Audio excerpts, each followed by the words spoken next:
Hello മക്കൾസ്, എല്ലാവർക്കും പുതിയൊരു വീഡിയോയിലേക്ക് സ്വാഗതം. മക്കളെ, നാളെ നമ്മുടെ പരീക്ഷ എഴുതുമ്പോൾ ഏറ്റവും പ്രധാനപ്പെട്ടതും തീർച്ചയായും ചോദിക്കുന്നതുമായ ഒരു ചോദ്യമാണ് യ ഹമാര അധികാർ ഹെ എന്ന് പറഞ്ഞ ചാപ്റ്ററിനെ ആസ്പദമാക്കി ചോദിക്കുന്ന വിവരാവകാശവുമായി ബന്ധപ്പെട്ട് നമുക്ക് സർക്കാരിൻ്റെ ഭാഗത്തുനിന്നോ ചില ഓഫീസുകളിൽ നിന്നോ രേഖകളുടെ ഡീറ്റെയിൽസ് കിട്ടുന്നതിന് വേണ്ടി നാം അയക്കുന്ന ഒരു കത്തിനെ കുറിച്ച് നമ്മളോട് ചോദിച്ചേക്കാം. അങ്ങനെയാണെങ്കിൽ ഇക്കഴിഞ്ഞ മോഡൽ എക്സാമിനേഷന് നമ്മളോട് ചോദിച്ചിരിക്കുന്ന ഒരു ചോദ്യം പരിചയപ്പെട്ടുകൊണ്ട് നമുക്കതിലേക്ക് പോകാം. അതായത് ചോദ്യം ഇങ്ങനെയാണ്: ആജ്കൽ ഇക്കാലങ്ങളിൽ റെയിൽഗാഡിയോമേ ട്രെയിനിൽ സ്ത്രീയോ പർ അത്യാചാർ ബഡ് രഹാ ഹൈ, സ്ത്രീകൾക്ക് നേരെയുള്ള അക്രമ പ്രവർത്തനങ്ങൾ വർദ്ധിച്ചു വരുന്നതായിട്ടാണ്. ഇസേ റോക്കനെ കെ ലിയെ, ഇതിനെ തടയാൻ വേണ്ടി ഭാരതീയ റെയിൽ മന്ത്രാലയ ദ്വാര, ഇന്ത്യൻ റെയിൽവേ മന്ത്രാലയം വഴി കീ ഗൈ ചെയ്തിട്ടുള്ള കാർവായാം കി ജാൻകാരി പാനെ കെ ലിയെ, നടപടിക്രമങ്ങളുടെ അറിവുകൾ ലഭ്യമാകുന്നതിന് വേണ്ടി ശ്രേയസ് ശ്രീനികേതൻ നയി ദില്ലിക്ക് ഓർസെ, അതായത് നയി ദില്ലിയിലെ ശ്രീനികേതനിലെ ശ്രേയസുവിൻ്റെ ഭാഗത്തു നിന്നും സാർവജനിക സൂചന അധികാരി റെയിൽ മന്ത്രാലയ നയി ദില്ലിക്ക് നാം സൂചന അധികാർ പത്ര തയ്യാർ കീജിയെ, അതായത് റെയിൽവേ അധികാരിയുടെ പേരിലേക്ക് ഒരു വിവരാവകാശ കത്ത് തയ്യാറാക്കാൻ. അങ്ങനെയാണെങ്കിൽ അത് നമ്മൾ എഴുതുമ്പോൾ 8 മാർക്കാണ് നമുക്ക് കിട്ടുന്നത്. ഇങ്ങനെയാണ് അതിൻ്റെ മാതൃക. 2 രീതി ഇതാറുണ്ട്, 2 രീതിയും കാണിച്ചു തരാം. ഓക്കെ, ഇതാണ് അതിൻ്റെ ആൻസർ. ഓക്കെ, ഈ ആൻസർ ഇപ്പോൾ ഇങ്ങനെ കാണുന്ന സമയത്ത് നിങ്ങൾക്ക് കൃത്യമായിട്ട് പഠിക്കാൻ പറ്റുന്നില്ല. അതിനെ ഞാൻ പകുതിയായിട്ട് കാണിച്ചു തരാം. നോക്കൂ, ഇവിടെ സ്റ്റാമ്പ് നമ്മൾ ആദ്യം ഉണ്ടാകുന്നത്, അതിന് നമ്മൾ ശരിക്കും സ്റ്റാമ്പ് നമ്മൾ 10 രൂപയെ എന്ന് എഴുതുന്നതാണ് ഏറ്റവും നല്ലത്. ഓക്കെ, 10 രൂപയെ ഒരു 10 രൂപയുടെ സ്റ്റാമ്പാണ് വേണ്ടത്. എത്ര രൂപയുടെ? 10 രൂപയുടെ സ്റ്റാമ്പാണ് വേണ്ടത്. അത് നമുക്ക് ഓർമ്മ വേണേ, മറന്നു പോകരുത്. വിവരാവകാശ പ്രകാരമുള്ള കത്താവുമ്പോൾ ആ സ്റ്റാമ്പ് അവിടെ ഇല്ലെങ്കിൽ തന്നെ കാര്യം പോയി.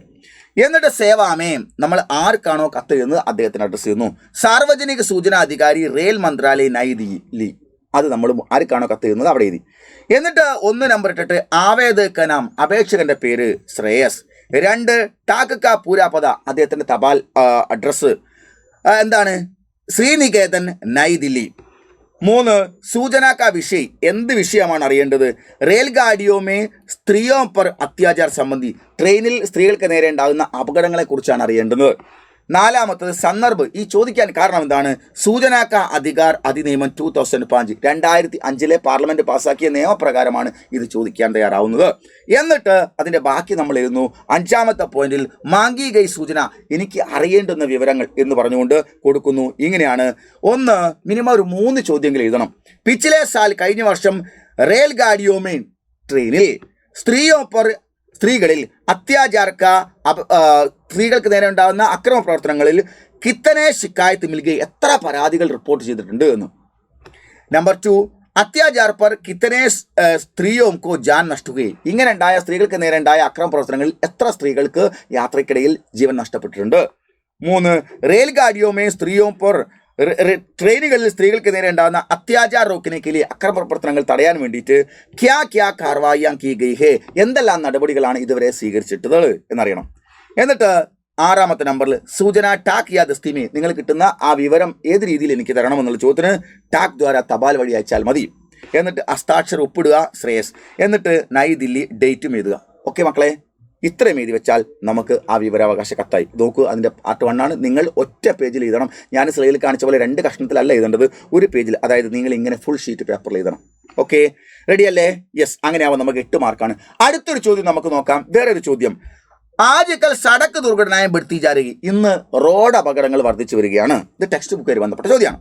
ഉസ്കി രോക്ദാം കെ ലിയെ, അത് തടയുന്നതിന് വേണ്ടിയിട്ട് സർക്കാർ ദ്വാര കീ ഗൈ കാർവായിയോം കി സൂചന പാനെ കെ ലിയെ, ഗവൺമെന്റ് ഭാഗത്തു നിന്ന് എടുത്തിട്ടുള്ള നടപടികളുടെ കൂടുതൽ അറിയുന്നതിന് വേണ്ടി മനോജ് കുമാർ താരാവിഹാർ പാലക്കാട് കി ഓർ സെ സാർവജനിക സൂചനാ അധികാരി public information officer Sadak Parivahan വിഭാഗ് റോഡ് ട്രാൻസ്പോർട്ട് വകുപ്പ് കേരള സർക്കാർ കെ നാം പർ, കേരള ഗവൺമെന്റ് നേരെ ഏക് സൂചന അധികാർ പത്ര തയ്യാർ കരി, ഒരു വിവരാവകാശ കത്ത് തയ്യാറാക്കാനാണ് നമ്മളോട് പറയുന്നത്. അങ്ങനെ വന്നാൽ ആ ചോദ്യത്തിന്റെ ഉത്തരം എങ്ങനെ ഉണ്ടാവും നമുക്ക് നോക്കാം മക്കളെ. നോക്കൂ, അതായത് ഇങ്ങനെയാണ് അത് ആൻസർ. ഈ രീതിയിലും നമുക്ക് വിവരാവകാശ കത്ത് എഴുതാം. അതായത് നേരത്തെ നമ്മൾ വരച്ച് ഗോളൊക്കെ വരച്ച് കണ്ടില്ലേ, ഇങ്ങനെയും എഴുതാം. അതായത് ഇവിടെ നമ്മൾ നോക്കൂ, ഇവിടെ നമ്മൾ 10 രൂപയെ എന്ന് വലതുവശത്ത് എഴുതി. 10 രൂപയെ എന്ന് എഴുതിയതിന് ശേഷം, 10 രൂപയെ എന്ന് നമ്മൾ എഴുതിയതിന് ശേഷം പ്രേഷക്, നമ്മൾ കത്ത് എഴുതുന്ന ആള് മനോജ് കുമാർ താരാവിഹാർ പാലക്കാട്, കത്ത് എഴുതുന്ന ആളിൻ്റെ പേര്. പിന്നെ സേവാമയം സാർവജനിക സൂചനാ അധികാരി സടക്ക് പരിവഹൻ വിഭാഗ് കേരള സർക്കാർ എന്ന് എഴുതി. എന്നിട്ട് നമ്മൾ ചൂട്ടിൽ മഹോദയ് വിഷയ് സടക്ക് ദുർഘടനയെ സംബന്ധി ജാൻകാരി പാനെ കെ ലിയെ, റോഡ് അപകടങ്ങൾ സംബന്ധിച്ച അറിവ് ലഭിക്കുന്നതിന് വേണ്ടി. എന്നിട്ട് സന്ദർഭ സൂചനാ അധികാർ അധിനിയമം 2005 എന്ന് എഴുതി.